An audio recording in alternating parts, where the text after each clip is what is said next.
प्रधानमंत्री मोदी फ्रांस पहुंच गए हैं। G7 के सेशंस में हिस्सा ले रहे हैं।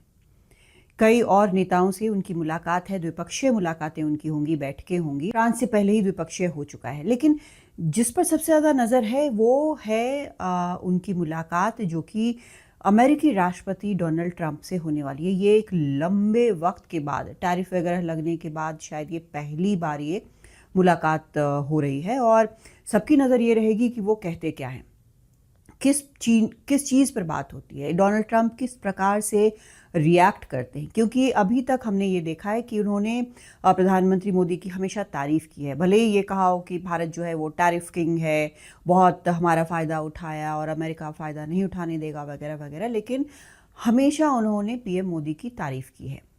एक चीज़ जिसको लेकर यहाँ पर सबसे ज़्यादा नज़र होगी वो ये कि जो भारतीय नाविक अपने जहाज़ पर ओमान के तट के पास अमेरिकी हमले में जो 3 भारतीय नाविक मारे गए हैं, क्या उसके बारे में भी पीएम कोई बात करते हैं राष्ट्रपति ट्रंप से या नहीं? क्योंकि हमने देखा कि विदेश मंत्री एस जयशंकर ने मार्को रूबियो से, जो कि अमेरिकी विदेश मंत्री हैं, उनसे बात की। उन्होंने भारत की चिंताओं को बताया, लेकिन दूसरी तरफ मार्को रूबियो ने कहा कि नहीं, वहाँ पर जो भी है उसको अमेरिकी नाकेबंदी की बात, वहाँ पर सेनाओं की बात माननी पड़ेगी। तो एक दबाव जो है वो लगातार बना हुआ है, एक रोष भी यहाँ पर बना हुआ है।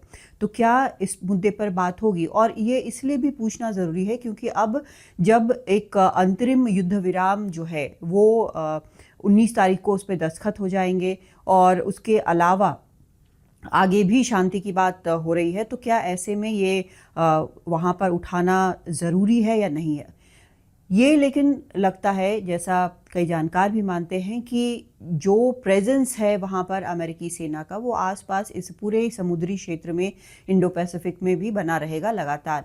ऐसे में ये ज़रूरी है कि एक रेड लाइन भारत की तरफ से ज़रूर खींची जाए, जहाँ पर ये कहा जाए कि हम आपके सहयोगी देश हैं, हमारे लोगों को इस तरह से टारगेट करना गलत है।